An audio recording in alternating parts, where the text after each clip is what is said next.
What's up, y'all? It's GC Kinsey, here to talk about my least favorite argument against the inclusion of kink at Pride. But won't anyone think of the aces?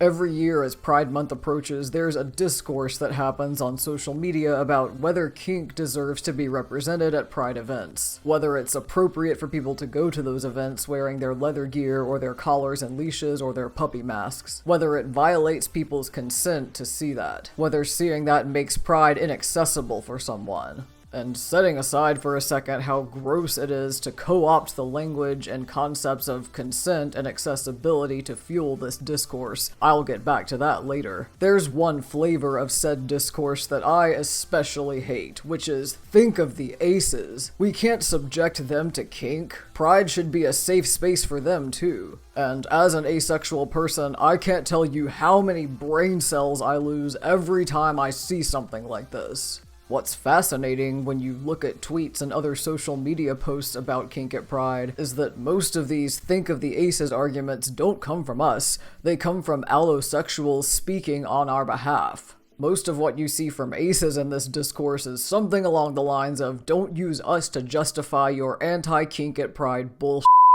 Of course, there are some exceptions where aces are the ones making this argument, but the majority of us seem to be very much against it. There are also some people, ace or not, lending more nuanced takes to the discourse and not 100% falling on one side or the other, which is interesting food for thought. Just to be clear about where I stand, I do think that kink belongs at Pride. And I want to specify that when I say kink at Pride, I mean being openly kinky, like wearing clothing or accessories associated with your kink or engaging in non-sexual kinky behavior, not performing sexual acts in public. That would violate others' consent whether it's kinky or vanilla. Sex should only be done in 18+ spaces where everyone there is okay with it, and there are spaces like that you can find at some Pride events. But in a general, all-ages Pride space, I think that simply existing in that space as an openly kinky person is a-okay. So now I want to explain why, as an asexual person, I find it so irritating to see think of the aces used in this discourse against kink at Pride. Then I want to talk about how we can address conflicting interests at Pride in a more productive way. So let's get into 4 reasons why think of the aces is ridiculous. Number 1, it's infantilizing. It's literally think of the children recycled. It's the idea that we have to protect innocent people from the big bad boogeyman. And that rhetoric has been used about protecting children from all manner of queer people for decades. We're seeing lawmakers levy it really hard against the transgender community right now, talking about how we're corrupting or grooming kids. Back in the 90s when I was growing up, I remember hearing politicians and religious leaders and concerned parents saying the same thing about gay people who were fighting for marriage rights. Think of the children was used against queer folks during the AIDS epidemic before that, and in the years leading up to Stonewall and the fight for queer liberation before that, and so on. Believe it or not, it's even been used against aces, typically in the form of you're too young to know when a kid comes out as ace, or you're too young to be thinking about your sexuality yet, even when we're talking about a lack of attraction. And there's an ongoing refusal to mention asexuality in sex ed because it's a queer orientation. So given the history of think of the children being used against queer people, I'm sure you can imagine how much it sucks to be ace and suddenly get positioned on the flip side of that, and lumped in with those children who need protecting from others in the queer community. And there's an extra layer of ick when you consider how often aces are infantilized, treated like we don't have agency, we don't know what's best for us, we're too innocent to be real adults. So hearing think of the aces in the same way you'd hear think of the children, or sometimes even hearing both of those things in the same sentence about kink at Pride, just adds to the infantilization that aces already face day in and day out. Even actual children don't deserve to be treated this way, like they aren't still full human beings with thoughts and feelings and bodily autonomy. So of course no adult deserves to be treated that way just because they're asexual. Number 2, it's hypocritical. The inclusion of kink at Pride isn't the only discourse that's been kicking around the queer community. There's also a discourse about the inclusion of aces. Whether we belong in the queer community at all, whether we even count as queer. And that shines a really big light on the hypocrisy of this particular flavor of the kink at Pride discourse. Because are aces welcome at Pride or not? There have unfortunately been plenty of arguments saying we're not, and even videos of aces getting harassed at Pride events for taking up space from the real queer people. So when allosexual people suddenly go from aces aren't queer and don't belong at Pride to we can't possibly have kink at Pride, think of how the aces would feel. Are you f***ing kidding me? You don't get to exclude aces from Pride and then turn around and include us when it conveniently suits your anti-kink agenda. And do you really think most aces are going to fall for that? That we're just going to forget all the times we've had to stand up for our inclusion at Pride? No, get all the way out of here. Number 3, it creates false conflicts between queer groups. I've talked in the past about infighting in the queer community and how damaging to the community that can be, especially to those who are just questioning whether they may be a part of it. And this particular flavor of kink at Pride discourse feels like an attempt to create that conflict where it doesn't exist. It pits two groups of people, aces and kinksters, against each other, and for what? I think there's a misconception that aces must be the polar opposite of kinksters by definition. But one, that seems to stem from conflating asexual with antisexual, which is not the same thing. And two, even most sex-repulsed aces are fine with kinky people simply existing in public. So when people argue that aces deserve to celebrate Pride in a kink-free zone, that just feels like an attempt to sow discord between aces and kinksters, and distract all of us from the real issues facing the queer community like so much infighting does. Which is why I'm glad to see that most aces and kinksters aren't taking the bait.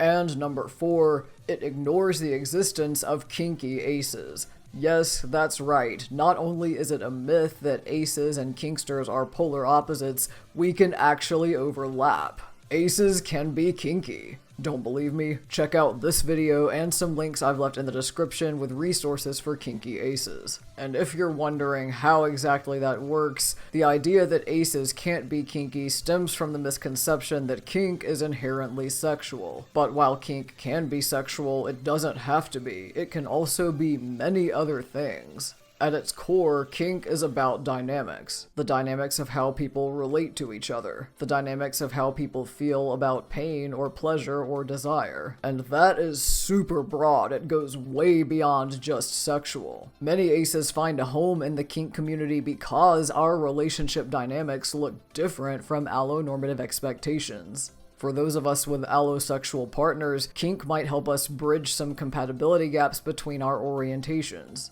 For those of us who are sex favorable or even sex indifferent, kink might let us explore sex in a way that feels more comfortable to us in light of our lack of attraction. For those of us who are sex repulsed, kink might offer us an alternative to sex in how we get physical with others. So this argument that kink shouldn't be a part of Pride because it's too sexual for aces misunderstands what kink is about and erases the experience of kinky aces. So those are the reasons why I hate the way aces have been levied in this kink at Pride discourse, and now I want to go back to the two things I put a pin in earlier. The first one is consent. A lot of this discourse invokes consent. For example, an unsuspecting child, or ace, might walk up to Pride and see someone in leather gear, or collar and leash, or ears and a tail, which they never consented to see, so the presence of kink at Pride violates people's consent. And I am so confused by that, because what is it about kinky accessories that's so violating to see? It can't be about how much skin is showing, or else we'd hear the same complaint about bikinis at public pools and beaches, and no one would ever take their kids swimming. Also, some fetish gear like Zentai suits cover more skin than the average clothing. It can't be about the style of clothing either, at least not 100%, because what's so different between what the leather daddy wears to Pride versus what the average straight vanilla biker wears to the bar? What's so different between the furries at Pride versus the anthropomorphic costumed characters at theme parks? Even when we take it a step beyond fashion and start talking about behavior, does witnessing a non-sexual kinky act actually violate anyone's consent? Is seeing someone walk down the street holding their partner's leash really that different from seeing someone walk down the street holding their partner's hand? Is seeing someone signal their submission with a collar really that different from seeing someone signal their engagement with a ring? None of those things are inherently sexual, maybe sensual if anything. Heck, a totally vanilla marriage proposal that ends in a big smooch actually involves more sensual intimacy than any of those kinky examples I gave, and those happen in public all the time without anyone batting an eye. So why is anyone trying to argue that seeing non-sexual kinky behavior violates their consent simply because it's kinky? Consent is massively important. In fact, ask most kinky people and they'll tell you exactly how important, because consent is the #1 pillar of the kink community. It tends to be a bigger concern in kinky spaces than in mainstream society. And that's what makes this consent argument so frustrating. The idea that merely seeing some unusual clothing or behavior can violate anyone's consent dilutes the meaning of what consent is. Especially at a queer-focused event like Pride, where celebrating unusual people and fighting against our oppression is the entire point. The second thing I wanted to come back to is accessibility. So much of the Kink at Pride discourse is about ensuring that Pride is accessible for anyone who may want to go, whether that's aces or children or anyone else. And it makes my blood boil to see accessibility even mentioned in this context when there are still so many Pride events that are not accessible to disabled queer people. You know, the ones who actually need accessibility. A lot of Pride events aren't set up to accommodate the use of mobility aids, don't have sign language interpreters so that deaf and hard of hearing folks can understand speeches or drag performances, don't offer any sort of reprieve from sensory overload for neurodivergent folks, don't have COVID precautions anymore to help protect high-risk folks, even though the pandemic is still going on in 2024. And on top of all of that, Pride Month is June, aka summertime in the Northern Hemisphere, which means that a lot of Pride events tend to be hot. So even if disabled folks or folks with other health issues can access a Pride event, they may still struggle with it more than the average person would due to the heat. When there are still this many barriers to accessibility for disabled folks at Pride, it's a real slap in the face to talk about how kink makes Pride inaccessible to aces. Before you bring up accessibility in that sense, think about how it's going to sound to, let's say, a disabled kinky ace. So in light of everything I've talked about so far, where do we go from here? What is the solution, if there is one, to this discourse about kink at Pride? If there are conflicting interests about who belongs at Pride, how do we address them? I want to wrap things up with a few considerations. First is to learn your queer history. I think these arguments against kink at Pride wouldn't even be happening if people just did the tiniest bit of reading about the role kinky folks have played in the fight for queer liberation. And I know it's difficult when we don't learn about queer history in school, and we have governments actively trying to prevent the teaching of queer history, and so much of our history has been lost to the AIDS epidemic in the 1980s, the Nazis' burning of books in the 1930s, etc. So we have to teach ourselves. But it's so important that we make that effort and we learn our history anyway. The people in power who want to keep oppressing us will only keep succeeding if we don't arm ourselves with the knowledge to fight back. So to help with that, I've linked in the description to some good reading material about the history of kink within the queer community. Maybe that will make it clearer why I think kink absolutely does belong at Pride.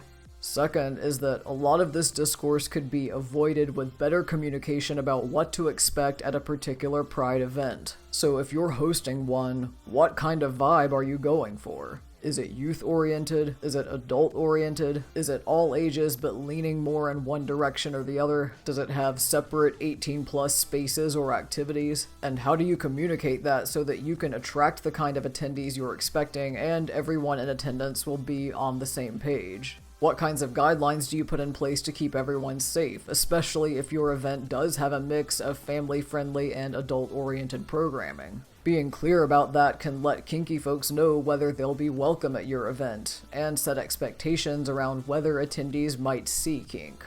And third is to remember the difference between kinky and sexually explicit. Like I mentioned earlier, kink isn't inherently sexual, and public sexual acts are a whole different thing whether they're kinky or vanilla. So when you remember that distinction, the odds of you seeing anything at Pride that would actually violate your consent are incredibly low. It's unlikely that anyone will perform a sexual act where some unsuspecting person could just walk up and see, especially outside of an adults-only space. Of course, if you do see that happening, you're well within your rights to report it. But realistically, the most kinky thing you'll probably see is someone just wearing leather, or wearing a tail, or walking on the end of a leash. That's not inherently sexual, and being around it isn't inherently harmful. So, with those considerations in mind, now is where I want to turn the conversation over to you. If you're ace, how do you feel about Think of the Aces as part of this discourse around kink at Pride? If you're a kinky ace, what has Pride been like for you, and have you ever felt excluded for either aspect of your identity? If you have any other thoughts about kink at Pride, what are they? And what questions do you have about all this? Drop a comment below and let's get a discussion going. And the fact that we even have discourse around this topic means it's a pretty touchy one, so if you could keep it civil, that would be great. You can also reach out to me on other social media. I'm GC Kinsey across all platforms. And while you're here, feel free to check out some of my other videos. I've got more vlogs like this one about my experiences as a queer person, along with cosplay music videos, makeup tutorials, a whole bunch of cool resources for singers about voice changes on testosterone, and more right here on this channel. So make sure to like and subscribe so you don't miss anything new. And with that, thank you so much for watching, thank you so much for all of your support, happy Pride, and I will see you on the next one.